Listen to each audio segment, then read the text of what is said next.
السلام عليكم daawadayaal maxaa xal u noqon kara burburka qoysaska ee faraha ka baxay waa ciwaanka mowduuceena caawa aan ku soo qaadan doono barnaamijkeena arrimaha qoyska barnaamijkeena caawa waxa uu ku bilaabmayaa sidan waxaanu hadda ka hor arooska nin aan saaxiibana isku baranay gabadhaad qurux badan dabeecad wanaagsan bulshaawiyad ah kaftan badan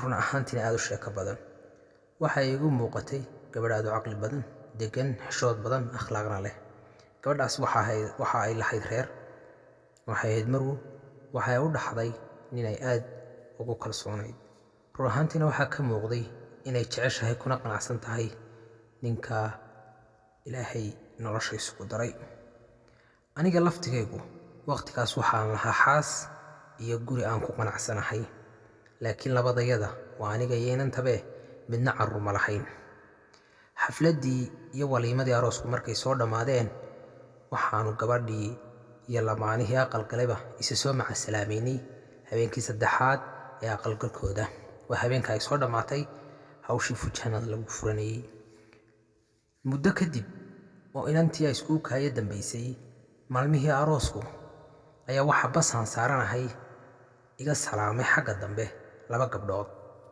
oo kursiga iga dambeeya fadhiyey waan eegay mise inantu waa inantii waagii aanu arooska saaxiibka isku barannay waxaase la yaab iyo ama kaag noqday markii aanu sheekaysanay siday wax u dhaceen maxaa dhacay markaanu iswaraysannay waxaan ogaaday in iyada iyo odaygeedii isfureen aniga iyo xaaskaygii aanu kala tagnay labadii aanu arooskooda isku barannayna ay kala faataxaysteen nacamtii ay isfureen waxaasoo dhan waxay ku dhaceen muddo kooban oo aan 2 sano gaadhin tani waa sheekada 3 lamaane oo u dumay guryaha ay dhiseen waxaana aynu maalin walba aragnaa kuwa lamida amaba ka sii badan kala tagga lamaanaha iyo dumista guryuhu waayadan dambe aad bay u soo bateen sababo badan ayaa keena mushkiladaas isa soo taraysa qoysku waa halka ay bulshadu ka soo bilaabanto in qoysku guulaystaana waxa ay keenaysaa in bulshadu guulaysato inkasta oo aanan majaalkan aqoon badan u lahayn amba aanan ahayn dadka aqoon ahaan ku takhasusay haddana waxa aynu barnaamijkeena ku soo qaadan doonaa 9 qodob oo lagaga hortagi karo in guryaha ay lamaanayaashu dhisteen uu si hawl yaranba dhaqso ah u dumo 1 in aanay lamaanuhu ku degdegin guurka qodobka koowaad ee daawade ka caawinaya in nolosha aad dhisateen aanay ka dumin waa inaydaan ku degdegin haasawaha badani ma wanaagsana waxaana ka dhalan kara dhibaatooyin kale iyo macsi sidoo kale degdegu ma wanaagsana waxaana kala dhalanaya inaan la isfahmin oo guryihii lamaanuhu hore u dumaanoo lamaanihii kala boodaan haddaba labada ismaagan waxa u wanaagsan inay yeeshaan haasawo ku dhisan xishood iyo diin muddo ay isku baran karaan oo ay ku kala bogan karaan nacamtii waa in aanay labada lamaane guurkoodu dedejin ee haasawo fiican ay helaan ay ku kala bogtaan 2 qofka aad guursanayso waa inaad noqotaan qof aad isku fikir tihiin nolosha qoyska aad isku fikir ka tihiin biilka wixii la kala qaadanaya aad isku fikir ka tihiin alaabta nooca arooska aad dhiganaysaan guriga aad gelaysaan iyo meesha aad degaysaan waa inay yihiin kuwa aad isku aragti ka tihiin daawadayaal dhammaan waxaan aynu tirinay oo waxyaabaha keena wejigabaxa iyo in lamaanuhu hore u kala boodaan dhammaantood haddii aydan marka hore isku aragti ka ahayn oo midkiina uu doonayena bari dego ka kalena uu doonayo galbeed dego hadhow marka guri yeelataan gurigu bari iyo galbeed kuma wada ooli karo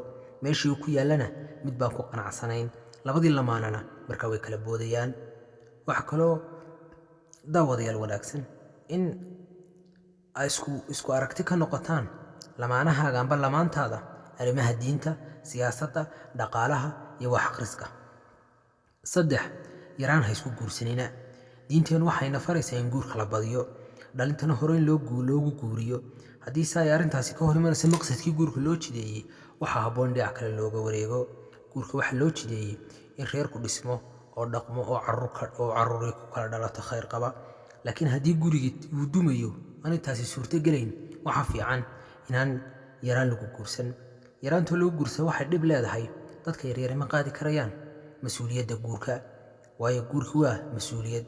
inantii waxay qaadaysaa mas-uuliyad, inankiina wuxuu qaadayaa mas-uuliyad.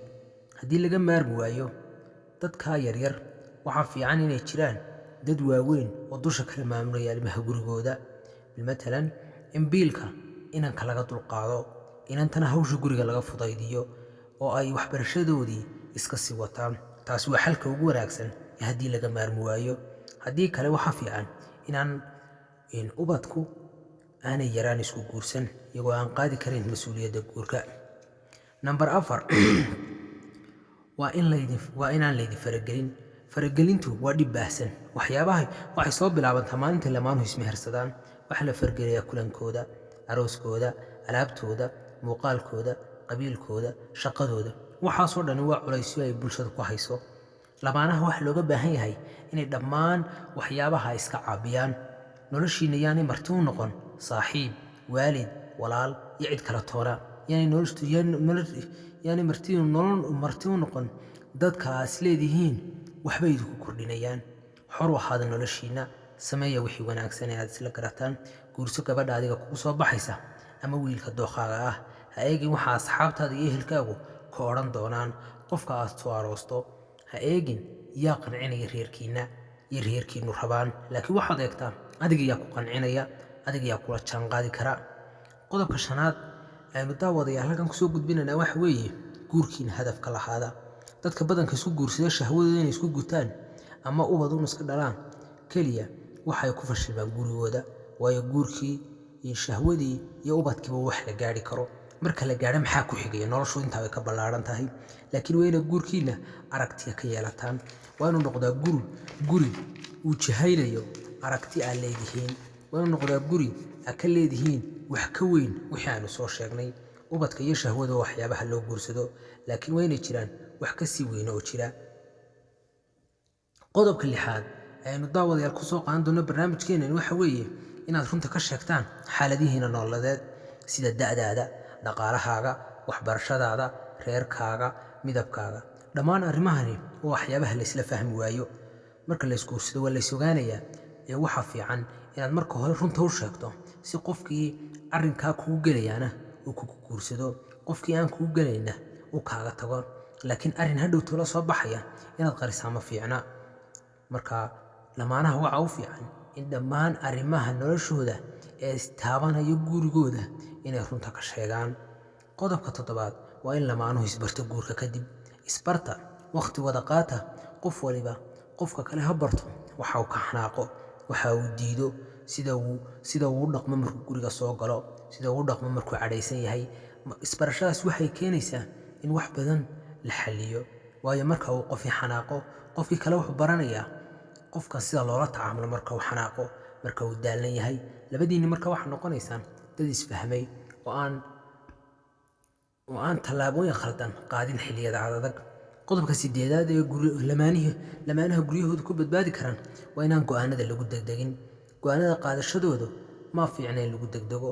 ha la is ixtiraamo. xitaa haddaad iskhilaaftaan ha adeegsanina cay, gacan qaatoona, waayo beri ka maalin waxaa laga yaabaa in la isku soo noqdo. waa inuu jiraa xadaydaan isku dhaafin. qofka marwadaada ah ama ninka saygaaga ah waa inuu jira xadaanaad u dhaafin. afxumo, gacan qaad iyo nasabcay midna waa inaanay meesha soo gelin. qodobka 9aad aynu kusoo gabagabaynaynaa waxa weeye inaad yeelataan wada tashi joogta ah. arrimaha gurigiina, biilkiina, wixiida ku soo kordha, waxbarashadiina, waxyaabahaasoo dhan waa ina noqdaan wax aad si joogta ah uga wada tashataan. haddii kale qofka keligii talada qaato ama qof walba gaarkiisa u tashado, talada waxa ka soo baxa arrinka ka soo baxa tala qof keliya qaatay hadhow laguma wada qancayo. taasina waxay keenaysaa khilaaf iyo muran iyo isqabsi, waxaana horseedaysaa inuu gurigiinu burburo. arrinkani maaha mid sidaas lagu soo koobi karo. waxaan u baahan yahay mowduucyo fara badan. waxaanan jeclaysanay 9kaa qodob inay yihiin 9ka ugu waaweyn ee guryaha lamaanaha lagu badbaadin karo. daawade xagga hoose nagula wadaag haddaad hayso arrimo kaloo lagaga hortagi karo dumista guryaha. بالله التوفيق. السلام عليكم ورحمة الله.